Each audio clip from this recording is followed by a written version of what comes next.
Okay, I'll be real with you guys.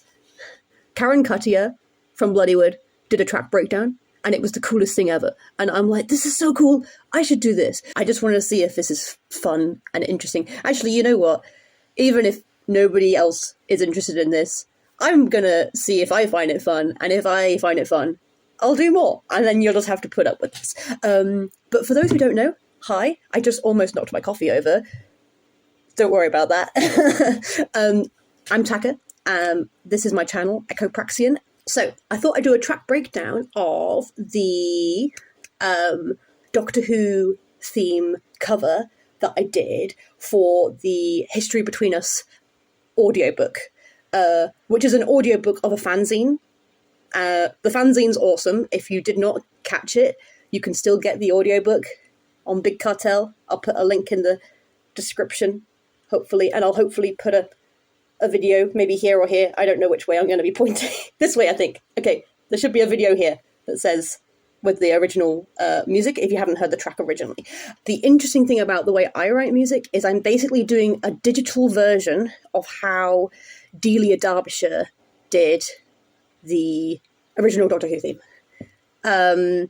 which is really cool. And the reason it's the same is because I'm using sounds from the real world, like radio feedback squeals or squeaky gates or bin lids, and I'm using them to make synthesizers and music and drum racks. So let's see what I'm doing. So the first bit goes like so.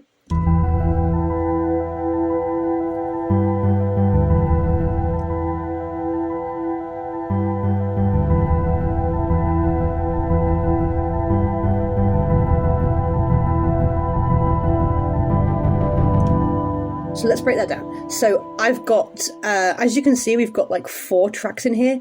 If anyone wants to know what program I'm using, it's a DAW, or a digital audio workspace, for those who don't know the lingo.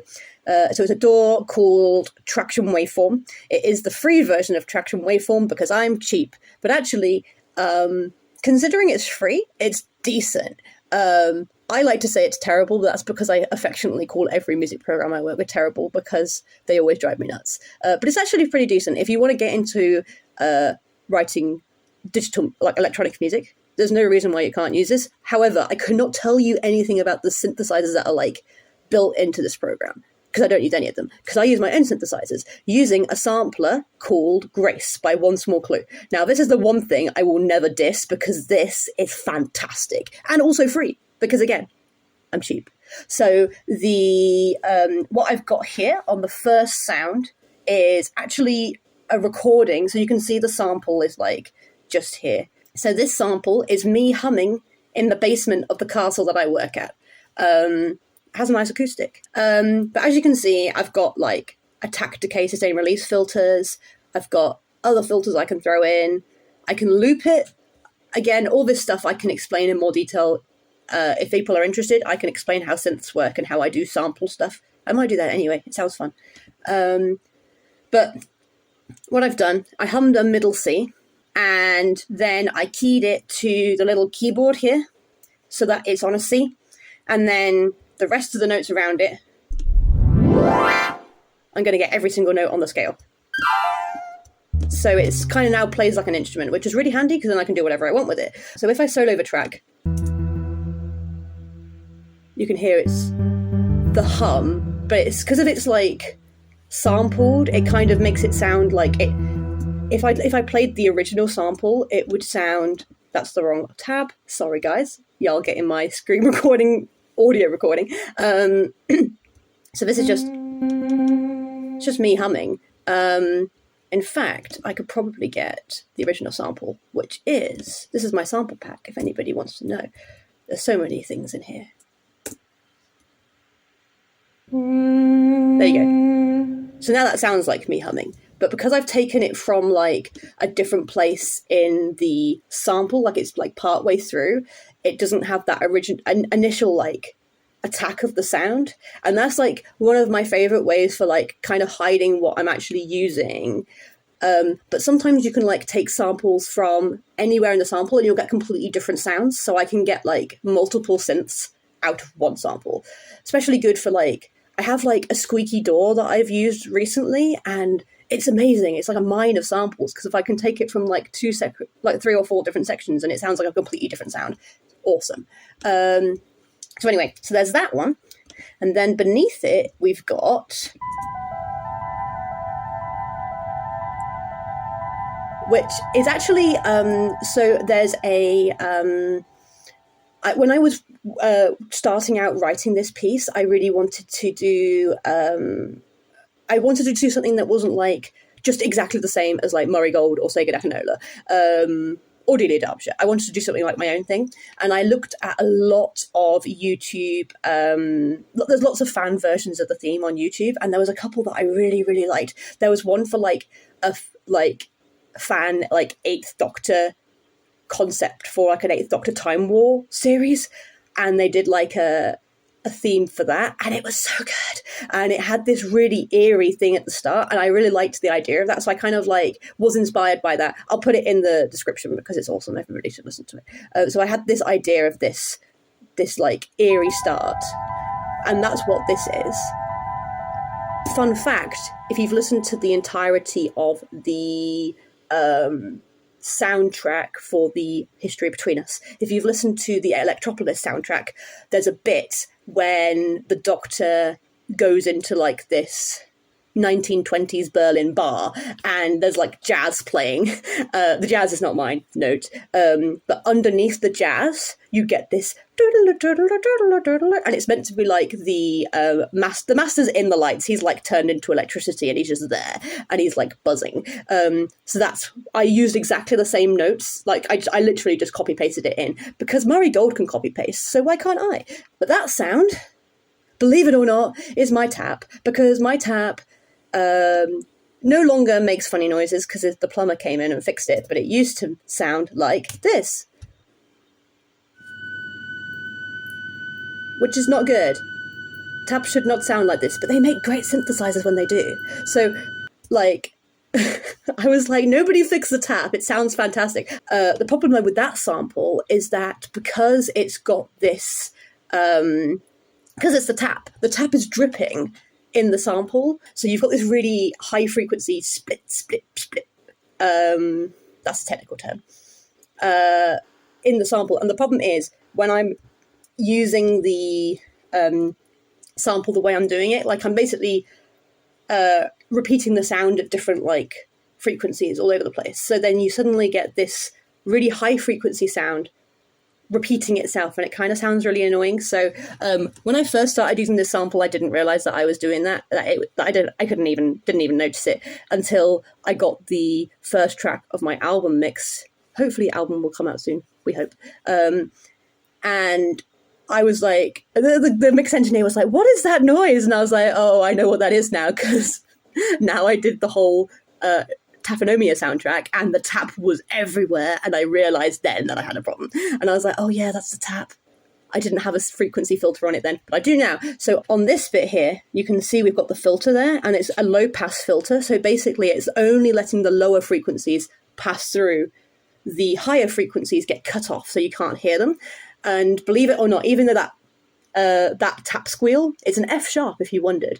That F sharp is quite high pitched, but actually the splat of the tap is even higher pitched, because it's like a hi-hat, which is, for the uninitiated, that drum, the cymbal that goes on a drum kit. Like, so that's quite a high frequency sound, which is why if you have bad headphones like me, sometimes the hi-hat is like the clearest thing you can hear. It's because it's a really high frequency and it's cutting through everything. Same thing here. The tap split was really high pitched. So then cut that out.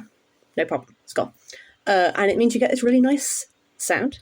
And then underneath that, this track breakdown is going to take ages. I'm so sorry, guys. We've got this. Okay, this sample is like my favorite. Not completely my favorite, because I've now got some really good new ones, but this one is the one that started all of my music. So it's a radio squeak. So it is literally just my coworker had 2 radios and like pressed to talk next to each other. I don't know why. I'm so glad that he did though, because he was like, it made this horrible noise, and everyone was like, stop. And I went, no, wait, stop.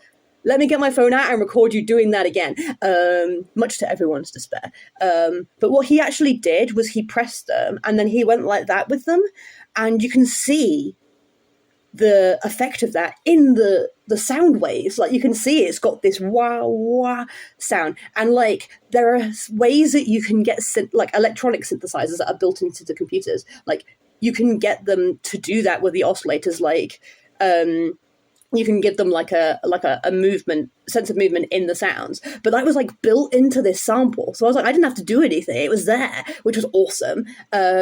So that happened, and then now this sounds horrid.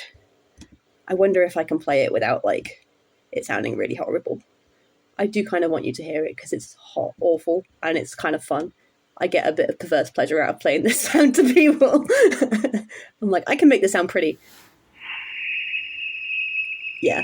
So, but here, the tone starts to clear up a bit, and when you take that down a couple octaves, sounds pretty. Sounds like a sine wave synth, actually, which is awesome. Now, what I've actually done here is I've put so normally I use this as like a lead synthesizer. Here I've put the attack way back so that it is more like a pad synth. So instead we get this. But if you listen really closely, you can hear the movement, like, as it builds. It's a really nice sound. But we use that same sound again here, and this is where it's this lead synth. So you can see the attack is way down, and so instead we get this.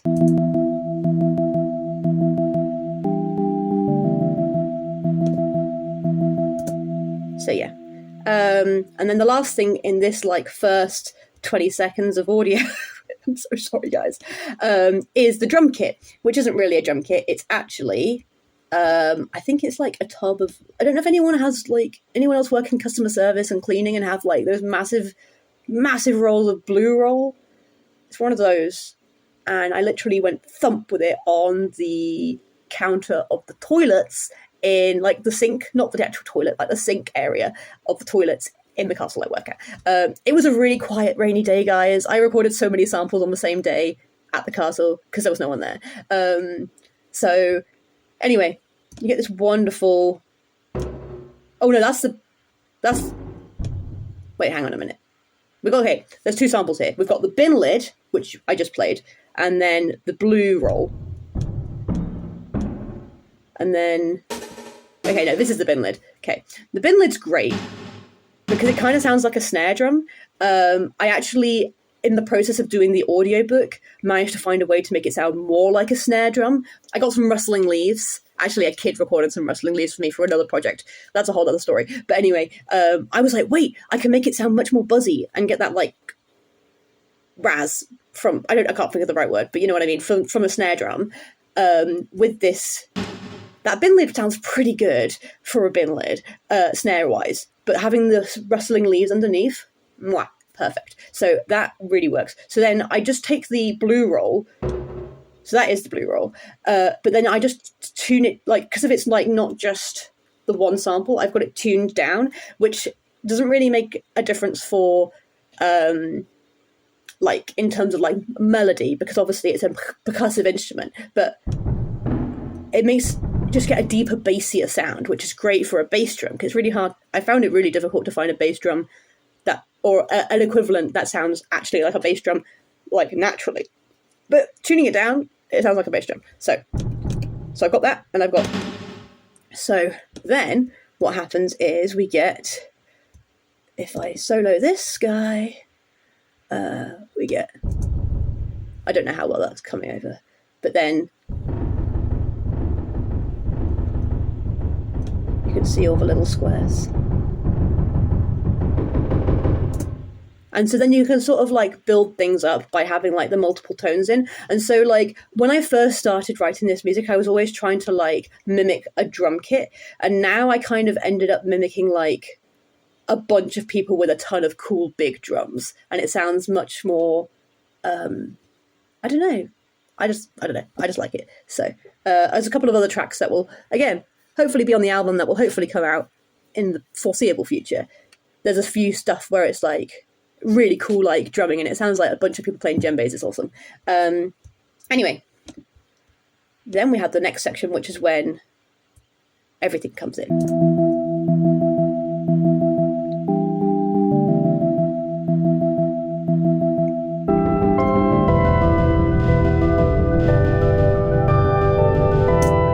So we've got a few sounds here that are new. So all of the ones that were like, these guys we've all heard already. This guy is new.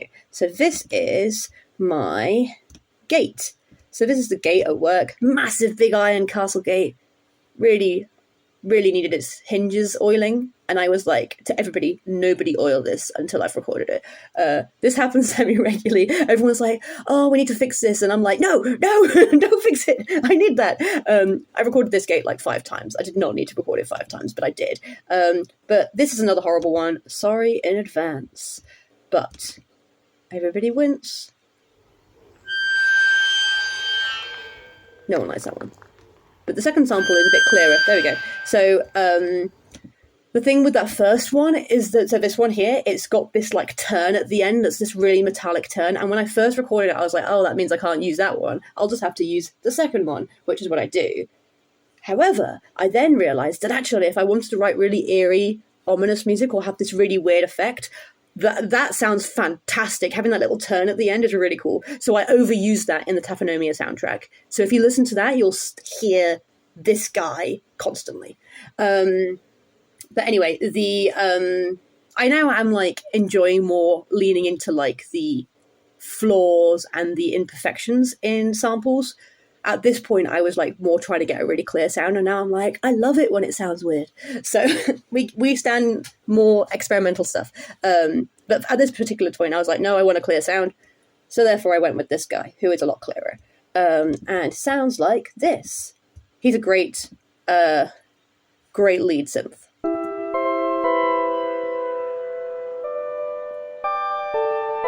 But even then, you can hear some of the imperfections, I think. Especially in that little bit, you could.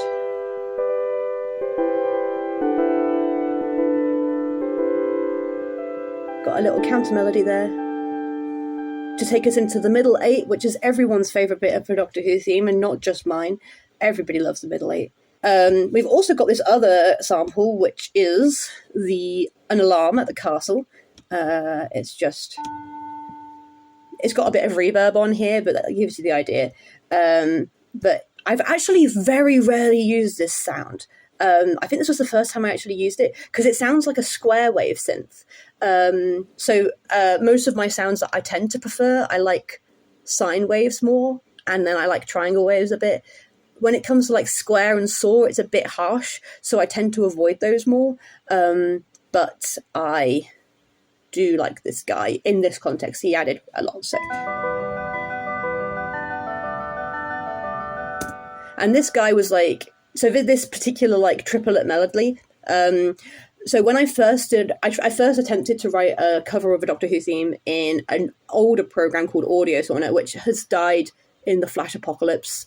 Rest in pieces. But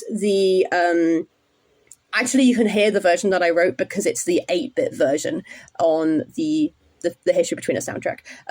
But I wanted to do this like triplet rhythm because mostly because Murray Gold did it and it sounded really good. It's not the same notes as Murray Gold, but Murray Gold does a similar idea if you listen to the 2005 onwards theme version. But when I did it in the first program, I couldn't actually do triplets because the grid would only do 4/4 time and it wouldn't do triplet time. So I was like, oh, I have to do it in 4. So I did. And then I go on to traction waveform and it gives me the ability to split the grid into triplets. And I was like, yes! And I used my powers for evil ever since. I believe this purple one is also the radio squeak because I was obsessed. Let's see how she transitions.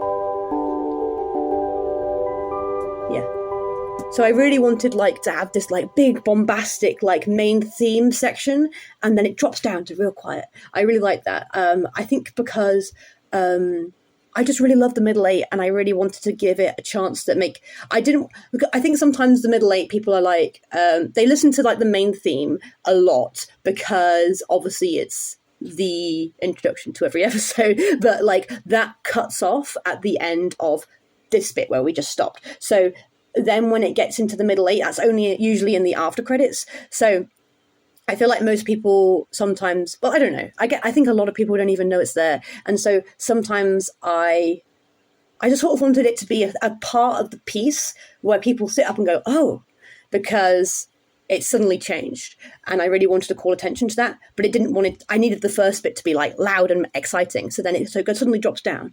And I really, really, really wanted to do that. So hence this. And then we've got this, that rippling again. But it's on the radio, so it's very softer compared to the harsh sounds of the alarm, and it's also, you can probably hear, you've got like these, you've got the main da-da-da-da-da-da-da-da, but it's got these like accents of other notes, so you get this like tune popping out. Let me see.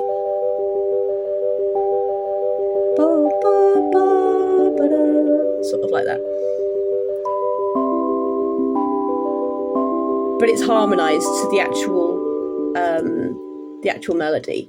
And then here, back to our tap, we've got, and then the counter melody, which I was like, I have to include that because that was, I was singing that to myself for ages. And then I think this guy is just the main melody. Let me just double check. Yeah.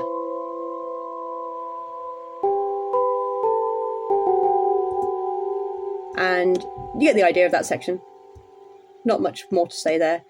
But then the problem was, how do I get back from that space? Like, how do I get from that vibe back to the previous vibe? And the answer was, we sneak in the introduction again. So we've had that introduction of here, and now we sneak it in again here. Oh, and it would help if I wasn't soloing that. So then it brings it back in again. So all those same instruments come back in again. But it's like half the size, so it builds so much more quick. So it's like... And I think it adds to the anticipation, because before we had this this build-up and then it dropped down. But this time it's like half the build-up and then it blasts back into the same thing again. But this time there's even more parts. So let me just do this again. So the instruments are creeping back in again. And then drums come back in. And then we've got this little guy down here. So this guy is like my favourite. I just really like that bit. So, and it's nice because it's like, again, it's these triplets. But then in here, I added in another counter melody. So.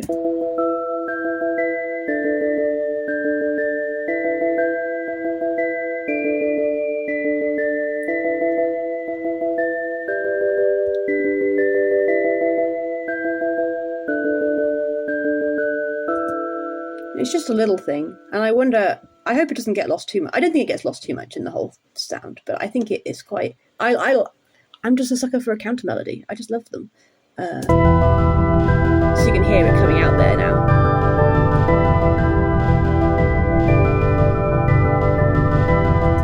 And I always think it's nice to take a piece of music that people know pretty well and then add something new to it, while sort of we honour what we were before, whilst choosing who we want to be next. Not to reference the 13th Doctor, not to have a literal coaster of her right here.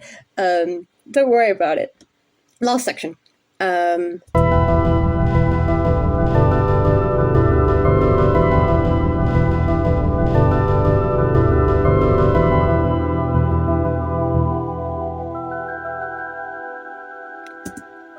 There's not really much to say here, other than I really like that bit at the end. I think what I sort of came back to, so you have the main theme. So the way the structure works, you've got the introduction build up, and then it drops down, and then you have the main bit that everybody knows. Then the middle eight, then the main bit again, but developed, and then it goes back to like the chord sort of changed back to the start bit, but it repeats itself, and then you have this just sort of finish off the piece so that it feels like it's finished, and then you have this bit.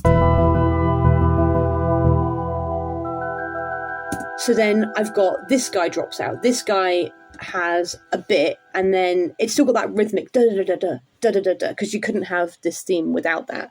But the drums have dropped out. Your chords there are just hanging on, but because we've got some reverb, it's going to fill up that space.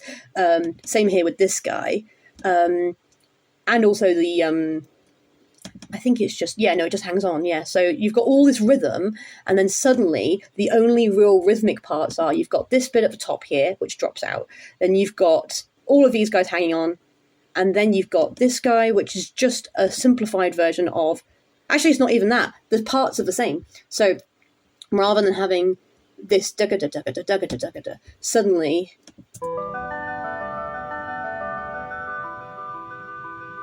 So suddenly he's taking the part from the guy below him, but they're doing it together.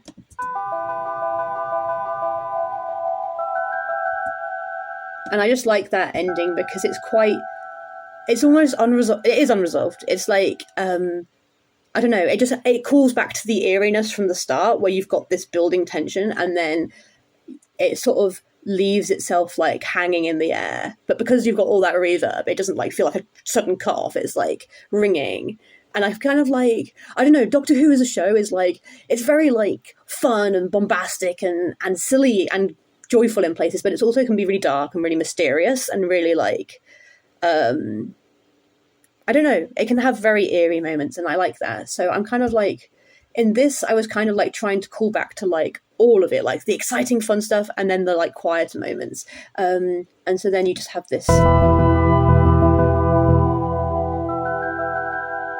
with the tail, so it's nice, and I think it like especially after you've had this like really loud exciting section, again it drops down and then it just ends with that like one sound on its own whilst everything else lingers on.